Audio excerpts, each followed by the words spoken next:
अरे गाड़ी चलाने वाला ठीक ना हो तब भी आप गंतव्य तक नहीं पहुंच सकते। घर से निकलोगे 1 किलोमीटर जाओगे, वहीं से सीधे अस्पताल जाना पड़ेगा। अगर वो चलाने वाला ठीक नहीं है तो महापुरुष कौन है? सत की नाम केवटिया सद्गुरु, वही तो है वो। भव सागर तरया,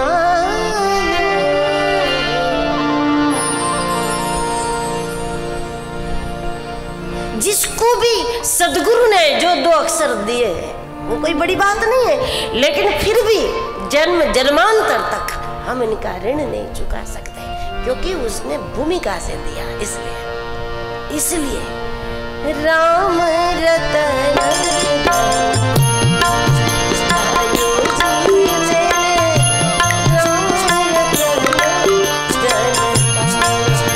पायो जी मैंने राम रतन धन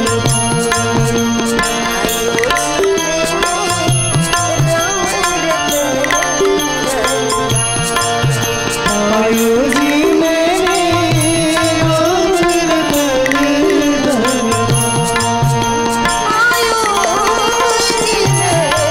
पायो जी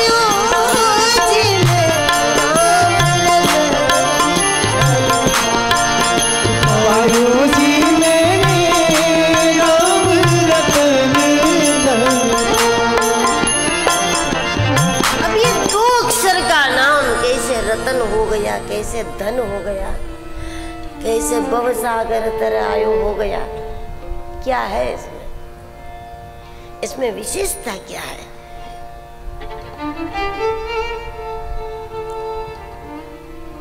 चोर भी जानते हैं, डकैत भी जानते हैं,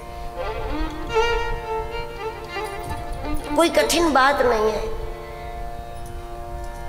लेकिन क्या विशेषता ये है, सत की नाव शरीर है, व्यवहार में सत्य होना चाहिए। और देने वाला केवटिया सद्गुरु, बस इतनी सी बात है।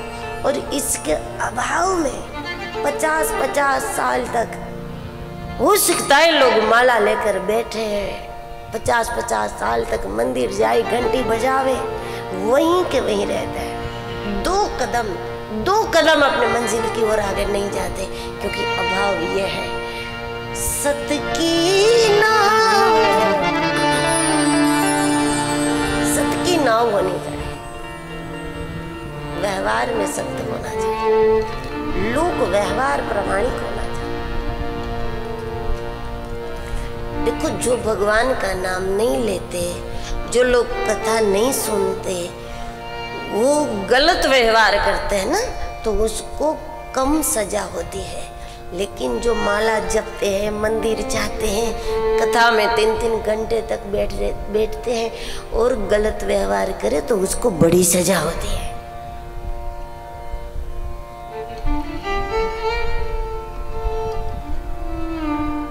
उसकी तो नाव बिल्कुल सत्य की नाव होनी चाहिए, उनका व्यवहार बिल्कुल व्यवहार में सत हो और जवान पर भूमिका संपन्न विभूति के द्वारा प्राप्त नाम हो। फिर देखो, राम नहीं, र बोलोगे वहां से परिणाम शुरू हो जाएगा, रकार से ही शुरू हो जाएगा। ये तो मानस कहता है, हे तू कृष्ण, रकार बोलोगे पाप जलेगा, पाप वृत्ति जलेगी। आकार बोलोगे प्रकाश होगा और मकार बोलोगे तो शीतलता का, परम शांति का अनुभव करोगे।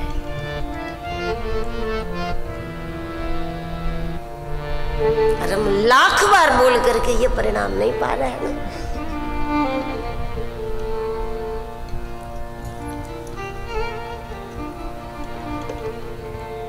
तो इसके लिए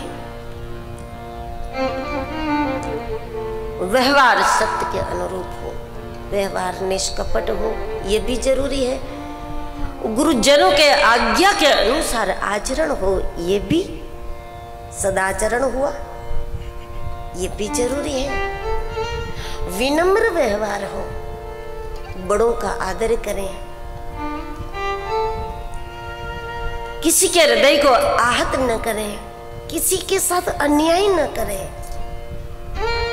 जबकि उनका कोई अधिकार नहीं है, कोई पूरी तरह आपके ताबे में है। लेकिन इसका मतलब ये नहीं है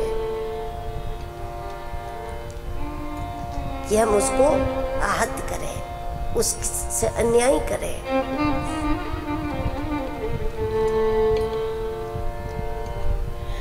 जिसके साथ अन्याय कर नहीं सकते आप, उसके साथ अन्याय न करो, ये कोई महानता नहीं है।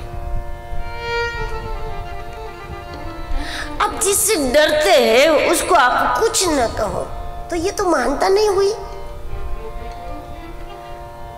आप डरते हैं, आप कह नहीं सकते उसको, बिल्कुल कुछ नहीं कह सकते और ना कहो, ये कोई महानता ना हुई। लेकिन तब महानता है कि जो बिल्कुल सामान्य है या फिर बहुत आपसे छोटा है या फिर आपके द्वारा पलता है, आप ही उसको पाल रहे हैं, आपके आश्रय में उसका जीवन है। आप चाहे गाली बको तो भी उनको सुन लेनी है, आप प्रहार करो तो भी उनको सहन कर लेना है, आप खुश रखो तो भी उसको रहना है और आप न रखो तो उसको तब भी रहना है। लेकिन उसको उसके साथ अन्याय न करे, ये मानवता है, ये महानता है।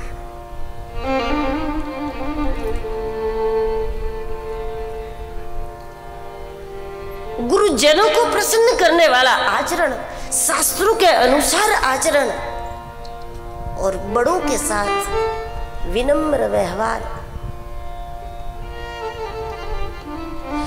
जिनसे आपको कभी कोई फायदा उठाना नहीं है, कभी कोई फायदा नहीं उठाना है, फिर भी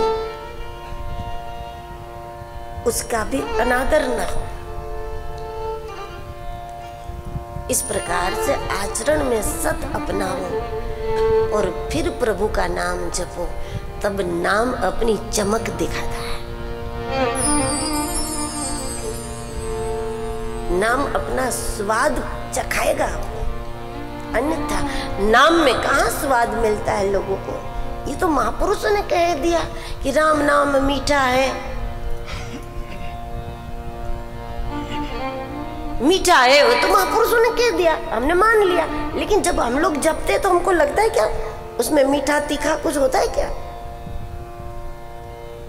तो क्या झूठ बोले होंगे जिसने कहा कि राम नाम अति मीठा,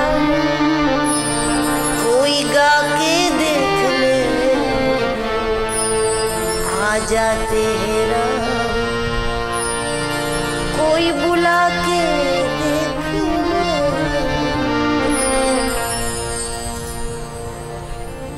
तो सतपुरुष से, सत आत्मा से, वैरागनिष्ठ विभूतियों से, भूमिका के साथ हमें वचन प्राप्त हो, और वो कोई भी बात नाम है जो हमको शरीर के नाम से जो वृत्ति जुड़ी है, जो अहंकार जुड़ा है, उससे मुक्त करने वाला महापुरुषों का कोई भी वचन नाम है, उसको धारण कर लो, उसको जियो, उसको जीना है, जपना नहीं है, उसको जीना है। गुरुजनों के वचन को जियो, ये भी सतनाम है।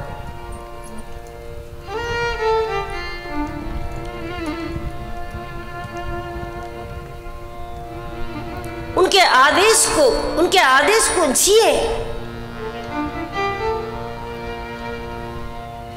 उनके सूत्र को व्यवहार में ढाल दे। ये सर्वश्रेष्ठ है नाम, ये सर्वश्रेष्ठ तरीका है ईश्वर भजन का।